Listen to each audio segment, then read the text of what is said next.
So this one doesn't exist in physical form. It's only ebook and audio. It was written quite a while ago and only recently done for audio. Oh, okay. Well, I did the audio of it. And it's actually originally like a series of novellas. I don't know if you... No, I didn't know that, but that makes sense to me because there's like little stories within it. I think little. I don't know if can't remember if I mentioned this is Tom Swan and like the head of St. George. Yeah, Tom Swan here of St. George.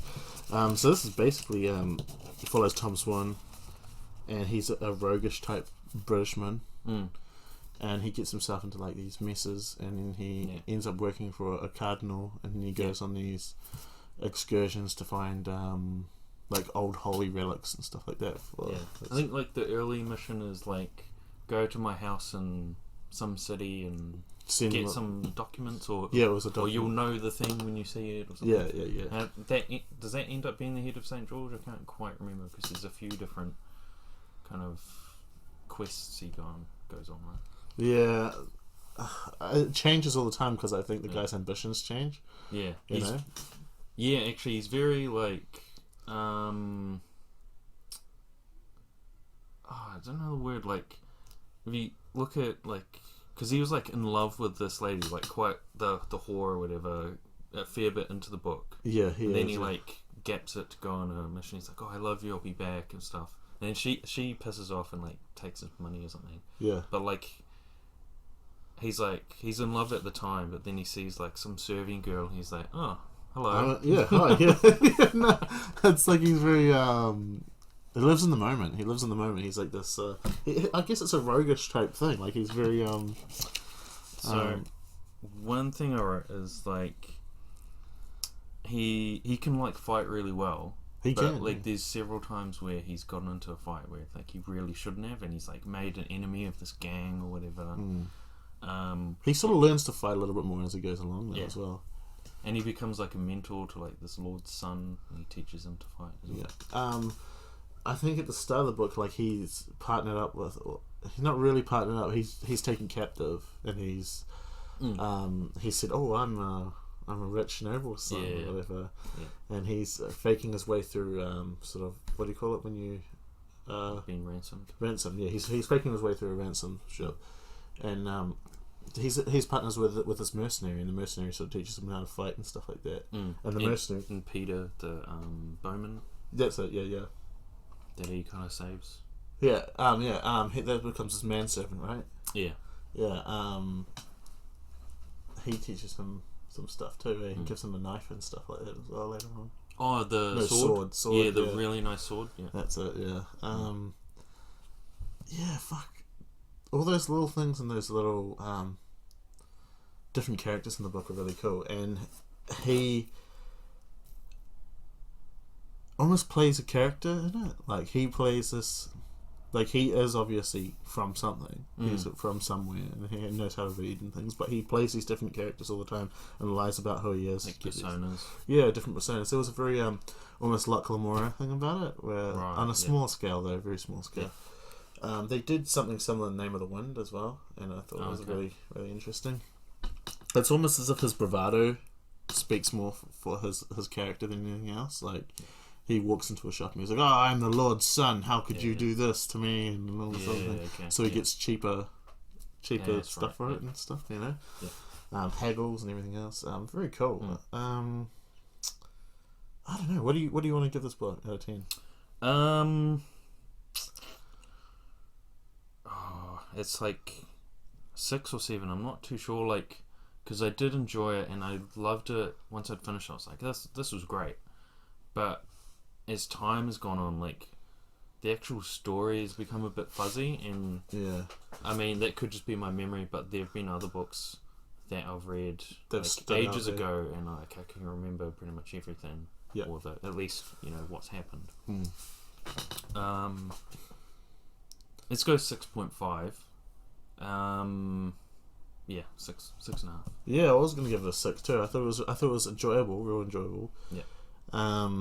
But it wasn't anywhere spectacular. Like there was lots of cool stuff in it, and I enjoyed his roguish nature as well. You know. Yeah. You said about the fights that you probably shouldn't have gotten into. Like some of them almost lead to death. Some of them, yeah, like, he makes like enemies for life, and but like going along with that is like he can get into fights, and then he shouldn't have done them. And he's like fallen in love a bunch of times, but he can't like hold on to that because of like the way he is. Like he can't help himself. Yeah. And like what's the other thing? Oh, he's very intelligent, but he's not very wise. That kind of correlates with both of those things. Like, yeah. He knows a lot of shit, but like he can't because apply he gets kind into of these thing, scrapes where it's like, oh, now you're kind of fucked. You can't go back to that town because they might stab you in the back. That's right. Yeah. I remember there was a part in the book. I don't know whereabouts it was here. They're defending this like castle type thing. And he goes underground with this guy through these catacombs, and he has to like get under his belly, and he's got like a metal plate, like cuirass thing on. Right. He has to scrape under the ground. He gets into a fight with a bunch of guys, and like the guy he's with ends up dying. He ends up in hospital and shit, and it's like the fights in it were really, really well done, and I think that like having that moment where, oh my god, the main character's gonna die, oh, he's probably dead now, like it was a bit of an interesting one as well. Like, yeah. Well, Christian Cameron's like a reenactor of like historical like war like and things, you know, like gets into like reenactment fights or whatever. Oh, cool. Yeah. He's a very interesting guy, actually. Auntie, she was like a great villain, I thought. She's like very creepy. It was like almost you could like flip a coin and she might kind of like play with Tom Swan's cock or cut it off. Like, was that kind of vibe? Yeah, it was. Yeah, like you didn't really know what was going to happen. Yeah, that was good. She like has him captive for a while. Gets knocked out and wakes up and she's there and it's like touching his chest and stuff. Yeah. It's like, no good. Yeah, that was weird. So much weird stuff happens in it though. Like they find out, oh, these relics were taken from this place, we're gonna go there, and then like instead they go drinking or something like that, and it's like, this is the first time I was in a bathhouse, and then he like does all this like lad stuff, and then he's like, oh shit, and you know what, I've got to go do this job, you know. Things like that. No, it was cool. I wish it was a little bit more memorable though. I agree with you on that, but it might have just been because I slotted it in with a lot of other books I was doing, and it just sort of fit into the genre, you know. Right. Yeah. Would you read? Because I think there's 3 or 4 of them. Yeah, I wouldn't mind reading another one. Yeah. But like, for me, it was the right moment in time to jump on. Yeah. So, you know, sometimes you don't always feel like a book like that.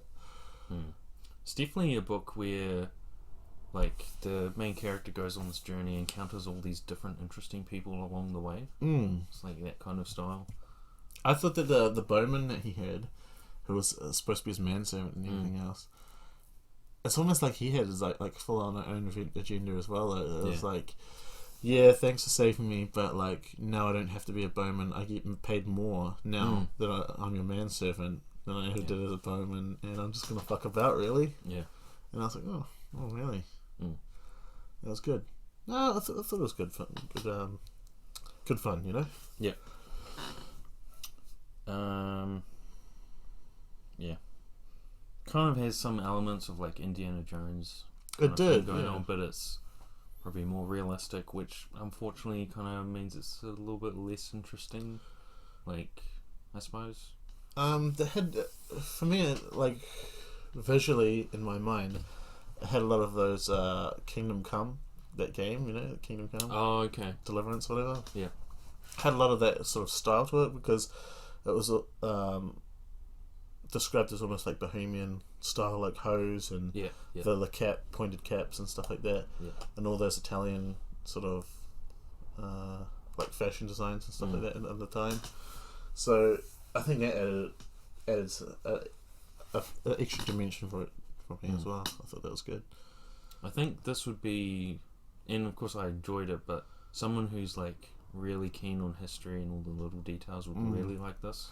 Yeah, I think that's probably one of the reasons why it was a little bit lost on me. I definitely do enjoy those things, and I enjoy finding out the things like, oh, in a siege you have to do this, and oh, they pick underneath the towers and everything else, or you know, it's interesting to find those things out, but they're not the be all and end all for me. It's like so. One moment I thought was quite cool was, I think it's when he gets his revenge on Auntie on the boat, and he kind of like he blows it up, right? Yeah, yeah. He's like swimming away fire and shit. Yeah, I guess there was like gunpowder or something on it. Yeah. Was it just burn? I think it was on fire, from what I remember, but I think it does explode. Right. Yeah. Yeah. It was just a cool visual moment for me. Yeah, that is weird though, because he's like fully in love with that barmaid, eh? Yeah. And it's like, it's described as like that was his first time or something, but it wasn't hers, or the other way around or something. Yeah. Is that the one that like washed his clothes early on, or? Yeah, it is. Yeah. Yeah. Yeah, a little bit of a ladies' man. Yeah. Yeah, it was good. Yeah, so that's that one.